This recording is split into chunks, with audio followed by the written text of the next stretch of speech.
Good morning students, कैसे हो आप लोग। चलिए, अगले क्लास में प्रीवियस क्लास में हम आपको बतलाए थे solubility of gas in liquid. आज हम आगे बढ़ते हैं और नेक्स्ट टॉपिक है मेरा vapour pressure of the solution. Vapour pressure of the solution.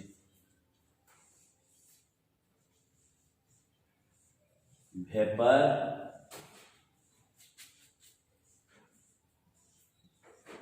Pressure of the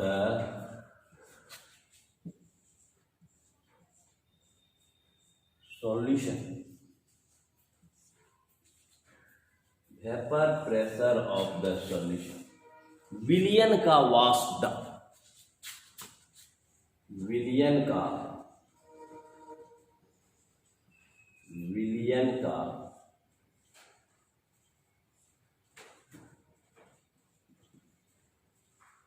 वाष्प दाब। सही है। Vapour pressure of the solution. सबसे पहले सर्वप्रथम हम ये जानेंगे कि वेपर प्रेशर कहते किसको, वाष्प दाब से आप क्या समझते हैं। सपोज मान लीजिए कि आपने एक कंटेनर लिया और इस कंटेनर में आप सपोज मान लीजिए वाटर को आप बॉयल कर, जल है, एक कंटेनर में आपने वाटर लिया, इसको आप हीट कर रहे हैं, हीट दे रहे हैं। जब हीट दीजिएगा, यहां आपका जल है और जल को आप गर्म कर रहे हैं,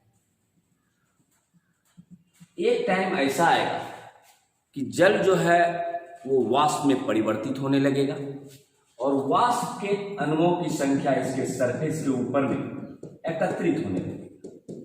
ये जो हम दिखा रहे हैं डॉटेड लाइन, ये आपका दिखा रहा है वेपर के अणुओं की संख्या,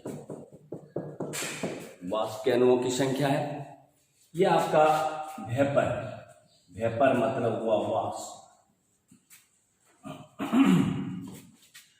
तो जब आप पानी को गर्म कर रहे हैं तो एक स्टेज आएगा कि वाष्प जो है इसके सतह के ऊपर में इकट्ठा होने लगेगा और ये वाष्प का अणु इस द्रव के सतह पर, इस द्रव के सतह पर एक प्रेशर एक्सर्ट करेगा, एक प्रेशर आरोपित करेगा। इसके सतह के ऊपर एक प्रेशर आरोपित करेगा, जिस प्रेशर को ही हम वाष्प दाब कहते हैं। मीन्स एट कांस्टेंट टेम्परेचर, नियत ताप पर वेपर वाष्प के अणुओं के द्वारा द्रव के सतह पर लगाया गया दाब को ही वेपर प्रेशर कहा जाता है। तो आप लिख सकते हैं इसका definition, eight constant temperature, at constant temperature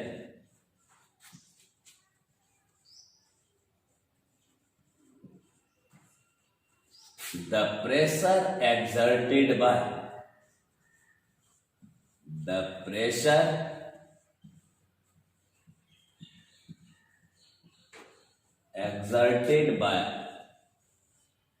vapor molecules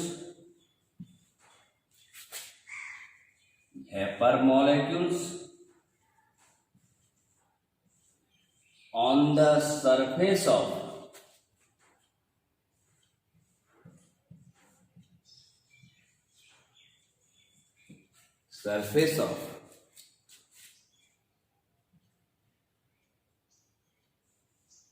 water is known as, या वाटर आपका, यहां हम वाटर लिए हैं लेकिन वाटर की जगह आप लिक्विड भी लिख सकते हैं। कोई जरूरी नहीं है कि वाटर के जगह पर यहां अगर मान लीजिए वाटर लिखे हैं हम, तो वाटर की जगह पर आप कोई भी लिक्विड भी आप ले सकते हैं। लिक्विड के सरफेस पर यहाँ वाटर है, यहाँ हम लिक्विड का मतलब हुआ द्रव, द्रव में कोई भी चीज आप ले सकते हैं द्रव के सतह पर। लगाया गया था is known as vapour pressure. Vapour pressure. तो कहने का मतलब हुआ कि नियत ताप पर, नियत ताप पर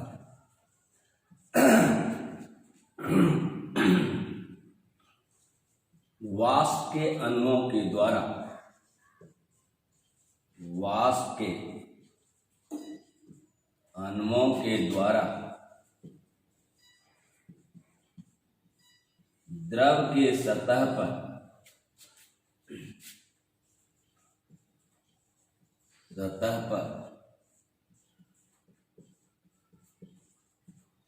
लगाया गया दाब को वेपर प्रेशर कहा जाता है।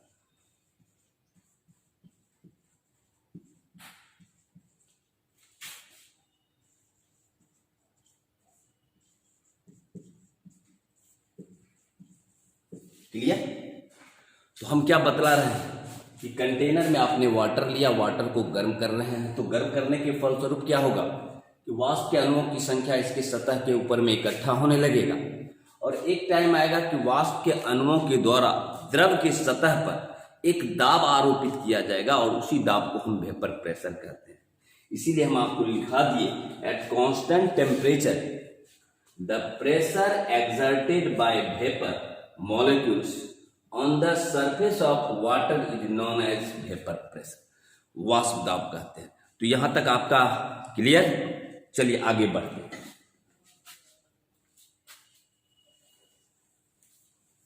अब मान लीजिए कि हम दो कंटेनर ले रहे हैं। हम यहां वेपर प्रेशर, दो सॉल्यूट की चर्चा करेंगे।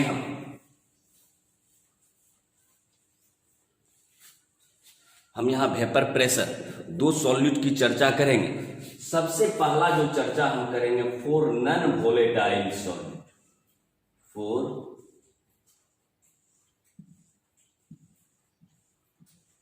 Non volatile solute.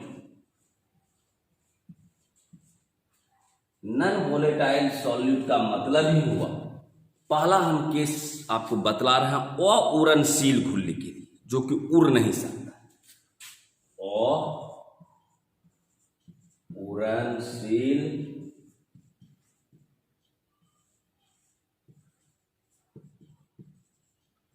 घुल के लिए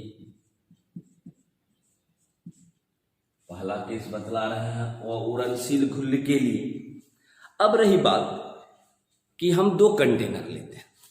दो कंटेनर में सपोज मान लीजिए कि एक कंटेनर ले लिए हम, एक कंटेनर में रखे प्योर सॉल्वेंट और एक कंटेनर में हम सॉल्वेंट में कुछ मात्रा जो है नमक या चीनी का डाल डिजोल्व कर दी। सपोज मान लीजिए दो कंटेनर ले रहे हैं, एक में हम प्योर सॉल्वेंट ले रहे हैं, सही है। एक में हम क्या कर रहे हैं, इसमें कुछ जो है हम मात्रा मिला रहे हैं, साल्ट, नमक या चीनी को मिला दी। इसका मतलब है कि यहां हम सॉल्वेंट में मिलाए तो ये हमारा हो गया सॉल्यूशन, सही है। यानी एक कंटेनर में हम प्योर सॉल्वेंट ले रहे हैं, शुद्ध घोलक, उसमें कोई भी चीज नहीं मिला हुआ। लेकिन एक कंटेनर में उसी सॉल्वेंट में कुछ मात्रा हम सॉल्यूट का डाल रहे हैं। सॉल्यूट में चाहे साल्ट हो चाहे शुगर हो, जो भी चीज हम डाल दिए। अब यहां हम मान रहे हैं कि प्योर सॉल्वेंट का यदि वाष्प दाब अगर मान लीजिए P0, प्योर सॉल्वेंट, अगर प्योर सॉल्वेंट का वेपर प्रेशर P0 है और यदि इसमें आपने नमक या चीनी को डिसॉल्व कर दिया तो उसका वेपर प्रेशर की संख्या मान लीजिए PS हो गया। अब यदि हम आपको पूछें कि बतलाओ भाई, एक कंटेनर में सॉल्वेंट है प्योर सॉल्वेंट और एक कंटेनर में सॉल्यूशन है, किस कंटेनर का वेपर प्रेशर अधिक होगा? तो ऑब्वियसली आपको बताना होगा कि सॉल्वेंट का वेपर प्रेशर कभी भी सॉल्यूशन के वेपर प्रेशर से अधिक होगा। इसका मतलब हुआ कि vapour pressure of the pure solvent become greater than vapour pressure of the solution. ये आपको हमेशा याद रखना होगा कि किसी भी शुद्ध घोलक का वाष्प दाब सॉल्यूशन के वाष्प दाब से अधिक होता है। क्लियर? अब रही बात कि हम यहां आपको नन वोलेटाइल सॉल्यूट का बात कर रहे हैं और उड़नशील घुल अगर किसी सॉल्वेंट में डालते हैं तो अभी हम आपको बतलाए कि सपोज मान लीजिए लेट मतलब माना कि अगर मान लीजिए कि पी नॉट आप कहे vapour pressure of pure solvent, vapour pressure of pure solvent, vapour pressure of pure solvent है, यानी vapour pressure of pure solvent का मतलब हुआ शुद्ध घोलक का वाष्प दाब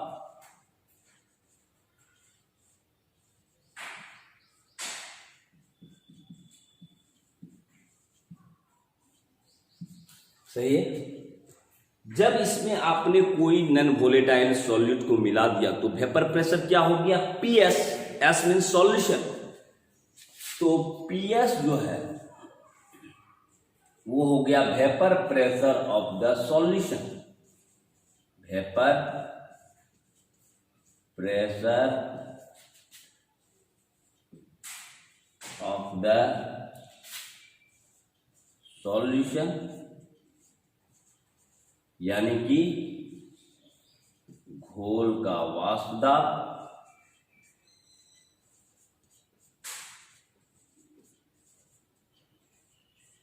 सही है। इसका मतलब पी नॉट हुआ vapour pressure of pure solvent, PS हुआ आपका vapour pressure of the solution. अब हम क्या करेंगे कि इसी में यहां जो है vapour pressure of the solution, अगर हम इसको घटा देते, कितना वेपर प्रेशर घटा, सपोज मान लीजिए आप कह रहे हैं कि पी नॉट पीएस से अधिक होता है तो कितना घटा, तो ये जो आपका पी नॉट माइनस पीएस अगर कर देंगे, दोनों को अगर डिफरेंस कर देंगे तो ये मेरा दे देगा डिप्रेशन इन, यानी आपका Tshering in vapour pressure. Tshering का मतलब हुआ वाष्प दाब का अवनमन, lowering in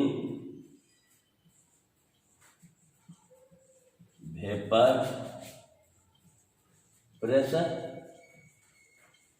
Tshering in vapour pressure का मतलब हुआ वाष्प दाब का अवनमन,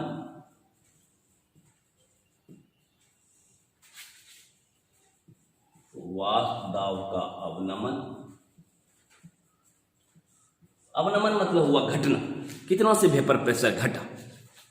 अब अगर हम यहीं पर पी नॉट माइनस पीएस बटा शुद्ध घोलक के वेपर प्रेशर से यदि भागा दे देते हैं तो ये मेरा दे देगा relative Tshering of vapour pressure, relative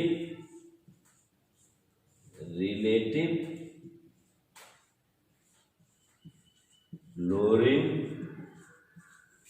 of vapour pressure.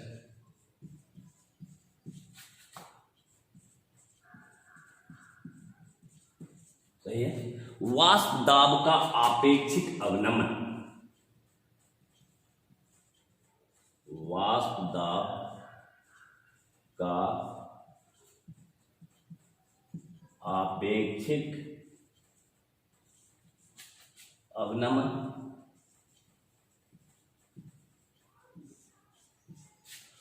तो आप क्या समझ रहे हैं कि हम मान रहे हैं लेट, माना कि P not is the vapour pressure of pure solvent, शुद्ध घोलक का वाष्प दाब पी नॉट है। जब इसमें आपने नन वोलेटाइल सॉल्यूट को डिसॉल्व कर दिया तो वेपर प्रेशर पीएस हो गया और पीएस है आपका vapour pressure of the solution. अब अगर पी नॉट में पीएस को हम घटा देते हैं तो ये दे देगा आपका वाष्प दाब का अवनमन means lowering in vapour pressure. अब यदि इस लोअरिंग इन वेपर प्रेशर में यदि हम vapour pressure of pure solvent से डिवाइड कर देते हैं तो मेरा दे देगा relative lowering of vapour pressure, वाष्प दाब का आपेक्षिक अवनमन। That's clear. चलिए इसी के संबंध में एक वैज्ञानिक आया था जिन्होंने अपना एक नियम दिया। क्या नियम दिया?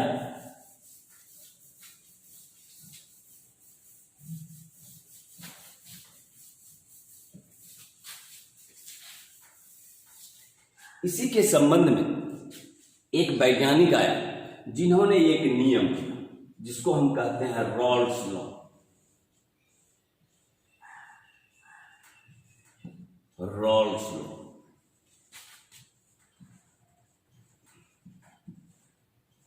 रॉल्स का नियम।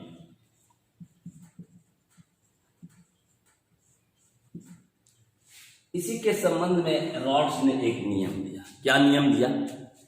कहा कि the relative lowering of vapour pressure, वाष्प दाब का आपेक्षिक अवनमन means P naught minus P S बटे P naught, relative lowering of vapour pressure that become equal to mole fraction of solute, solute के मोल प्रभाज के बराबर होता है।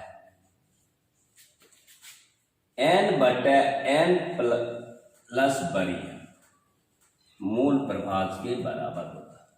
अब आपको पहले भी पिछले क्लास में भी बतलाए थे, याद कीजिए जरा। अगर मान लीजिए कि ये कंटेनर है और इस कंटेनर में आपका सॉल्यूशन है और सॉल्यूशन में दो अवयव है, मान लीजिए कि n मोल आपका सॉल्यूट है और बड़ी n मोल आपका सॉल्वेंट है, और हम कह रहे हैं कि सॉल्यूट के मोल फ्रैक्शन के बराबर होता है। तो अगर आपको पूछेगा कि बतलाइए भाई सॉल्यूट का मोल फ्रैक्शन कितना होगा, तो आप कहिएगा छोटी n बटा छोटी n प्लस बड़ी n। जिसका मोल फ्रैक्शन निकालना है उसका नंबर ऑफ मोल्स को ऊपर रखिए, divided by total number of mole. अगर आपको कह देगा कि बतलाइए भाई सॉल्वेंट का मोल फ्रैक्शन क्या होगा, तो आप कर दीजिएगा बड़ी n को ऊपर कर दीजिए, छोटी n प्लस बड़ी n। तो यहां रॉल्स ने अपना नियम दिया फॉर नॉन वोलेटाइल सॉल्यूट के लिए कि relative lowering of vapour pressure become equal to the mole fraction of the solute. तो कहने का मतलब हुआ यहां आप लिख सकते हैं according to Raoult's law, according to Raoult's law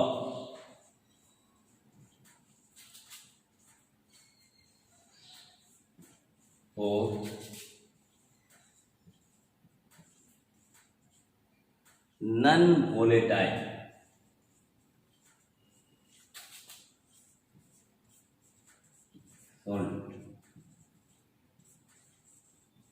the relative lowering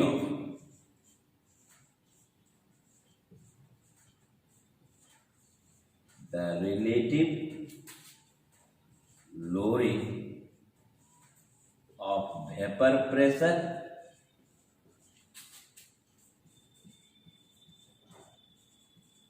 become equal to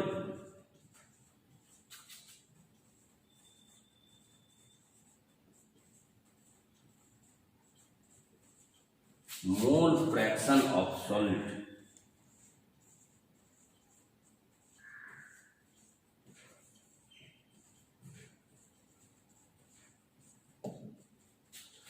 तो ये था आपका रॉल्स का नियम।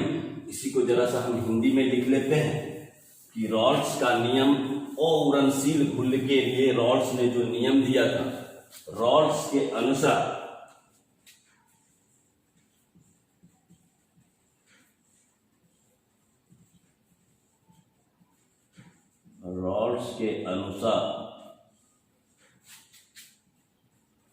वाष्प दाब का आपेक्षिक अवनमन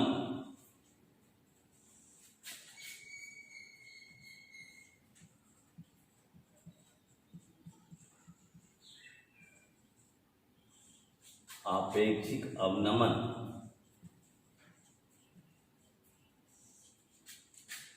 घुल के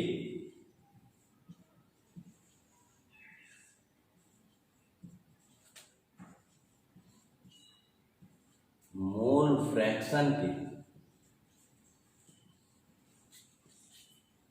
फ्रैक्शन जिसको आप मोल प्रभाव भी कहते हैं,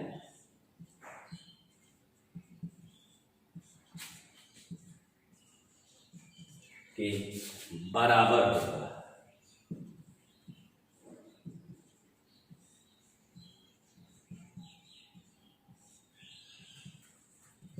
दैट्स क्लियर। तो आज आपको मैंने बतलाया Rawls law for non volatile solute.